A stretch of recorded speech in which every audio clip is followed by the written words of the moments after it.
नमस्कार, daily post Punjab Haryana Himachal में आप सभी दर्शकों का स्वागत है। मैं हूं आपके साथ श्रेया शर्मा। बात करेंगे देश और प्रदेश के तमाम बड़ी खबरों की, लेकिन अभी रुक करेंगे इस वक्त की बड़ी खबर का।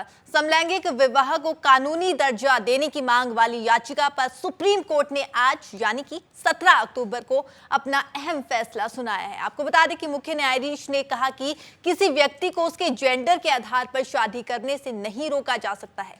ट्रांसजेंडर व्यक्तियों को व्यक्तिगत कानूनों सहित मौजूदा कानूनों के तहत शादी करने का पूरा अधिकार है। तो सुप्रीम कोर्ट की तरफ से बड़ा फैसला आज सुनाया गया है। आपको बता दें कि समलैंगिक जोड़े सहित अविवाहित जोड़े मिलकर एक बच्चे को गोद भी ले सकते हैं, ऐसा भी सुप्रीम कोर्ट का कहना है। साथ ही मुख्य न्यायाधीश ने सरकार को निर्देश भी दिए हैं। सरकार को निर्देश देते हुए उन्होंने कहा कि सरकार को कमेटी बनाकर समलैंगिक जोड़ों को कानूनी अधिकार देने पर विचार विमर्श करना चाहिए। किसी व्यक्ति को उसके जेंडर के आधार पर शादी करने से नहीं रोका जा सकता। तो सुप्रीम कोर्ट का बड़ा फैसला आज इस पूरे मामले को लेकर आया है। सुप्रीम कोर्ट का केंद्र और राज्य सरकार को निर्देश भी उनकी तरफ से दिए गए। उन्होंने साफ तौर पर कहा है कि केंद्र और राज्य सरकारें सुनिश्चित करें कि समलैंगिक जोड़ों के साथ भेदभाव ना हो, लोगों को उनके प्रति जागरूक करें। उनकी सहायता के लिए हेल्पलाइन नंबर भी बनाए गए हैं। साथ ही आपको बता दें कि सुप्रीम कोर्ट ने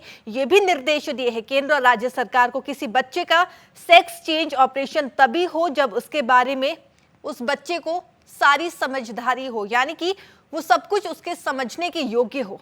साथ में सुप्रीम कोर्ट का यह भी कहना है कि ऐसे जोड़ों के खिलाफ एफआईआर प्राथमिक जांच के बाद ही दर्ज हो। तो बड़ा फैसला आज सुप्रीम कोर्ट की तरफ से सेम सेक्स मैरिज को लेकर आया है। सेम सेक्स मैरिज को कानूनी मान्यता देने को लेकर सुप्रीम कोर्ट में 5 जजों की आज फैसला उनकी तरफ से सुनाया गया। तो हमारे साथ हमारे सीनियर जर्नलिस्ट प्रमोद शर्मा इस समय फोन लाइन पर हमारे साथ जुड़ चुके हैं। प्रमोद जी, काफी समय से लगातार सबकी नजरें इस फैसले पर टिकी हुई थी, तो सुप्रीम कोर्ट की तरफ से बड़ा फैसला आज आया, तो क्या कुछ फैसला सुप्रीम कोर्ट की तरफ से सेम सेक्स मैरिज को लेकर आया है? प्रमोद जी, सबसे बड़ी बात तो ये है कि सुप्रीम कोर्ट ने साफ तौर पर यह कह दिया है कि सेम सेक्स मैरिज पर हम कानून नहीं बना सकते और कानून बनाना संसद का काम है। चीफ जस्टिस डीवाई चंद्रचूड़ ने अपने सुनवाई के दौरान जो फैसला वो सुना रहे हैं, उन्होंने कहा कि कोर्ट कानून नहीं बना सकता, उसे केवल लागू कर सकता है। और सेम सेक्स मैरिज कानून की मान्यता को लेकर ये सुप्रीम कोर्ट ने 5 जजों की संवैधानिक पीठ बनाई थी जो अपना फैसला सुना रही है। और इसमें जो चीफ जस्टिस ने डीवाई चंद्रचूड़, उन्होंने ये साफ तौर पर कहा कि कोर्ट कानून नहीं बना सकता, सिर्फ व्याख्या कर उसे लागू करा सकता है। स्पेशल मैरिज एक्ट के प्रावधानों में बदलाव की जरूरत है या नहीं है, यह तय करना भी संसद का काम है। हालांकि जो सेम सेक्स मैरिज का समर्थन कर रहे हैं याचिकाकर्ता, उन्होंने इसे स्पेशल मैरिज एक्ट के तहत रजिस्टर्ड करने की मांग की थी। वहीं केंद्र सरकार जो है उन्होंने साफ तौर पर कहा कि ये भारतीय समाज के खिलाफ है और सेम सेक्स मैरिज को हम मान्यता नहीं दे सकते। सुप्रीम कोर्ट में इसमें 20 याचिकाएं दाखिल हैं। याचिकाकर्ताओं का कहना था कि 2018 में सुप्रीम कोर्ट की संवैधानिक बेंच ने समलैंगिकता को अपराध मानने वाली आईपीसी धारा 370 के इस पार्ट को रद्द कर दिया था।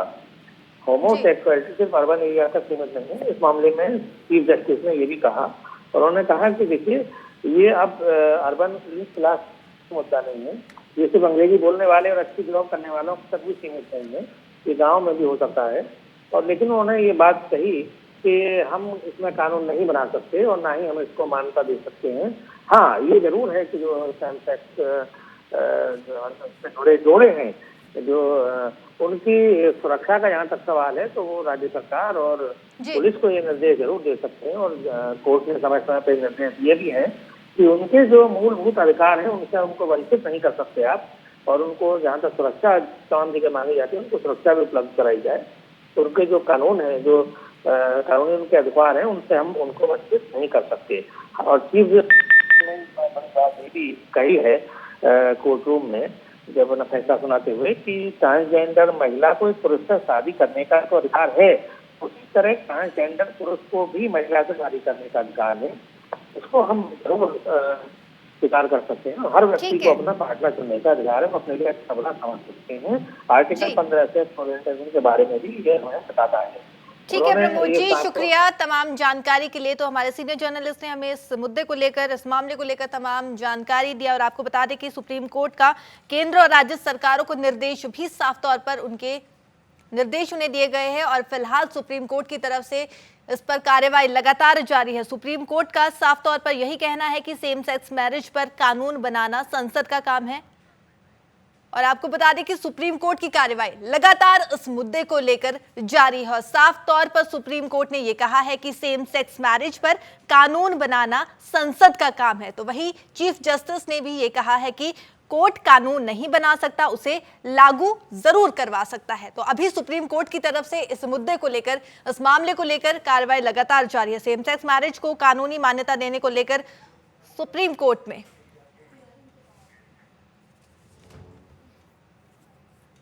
consenting couple to be recognized within the institution of marriage cannot but be said to be restrictive. Coming back to the conclusion, right to marriage is a statutory right, and to the extent it is demonstrable, a right flowing from a legally enforceable customary practice. In the exercise of such rights, statutory or customary, the state is bound to extend the protection of law to individuals so that they can exercise their choices without fear and coercion. This, in my opinion, is the real import in the decision in Safil Jahan and Shakti Wahani. The constitutional challenge to Special Marriage Act 1954 and Foreign Marriage Act must fail for the reason indicated in the opinion of Justice Bhatt. Similarly, Justice Bhatt also rightly finds the semantic impossibilities of gender-neutral constructions of the Special Marriage Act and Foreign Marriage Act. On both E and F of his opinion, Justice Bhatt has exhaustively as to the reasons that they need not now be supplemented. I find no right to civil union or an abiding cohabitational relationship conferring a legally enforceable status cannot be situated within Part 3 of the Constitution. On this count, I too agree with Justice Bhatt, but I have supplemented it, in my opinion, having considered that there exists no unqualified right to marry. In the ordinary course, no occasion would have arisen for any further deliberation.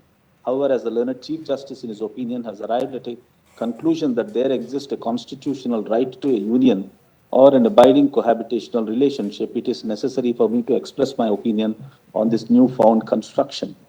The learned Chief Justice locates components of the right to union or an abiding cohabitational relationship under Articles 19(1)(a), C, E, 21 and 25 of the Constitution.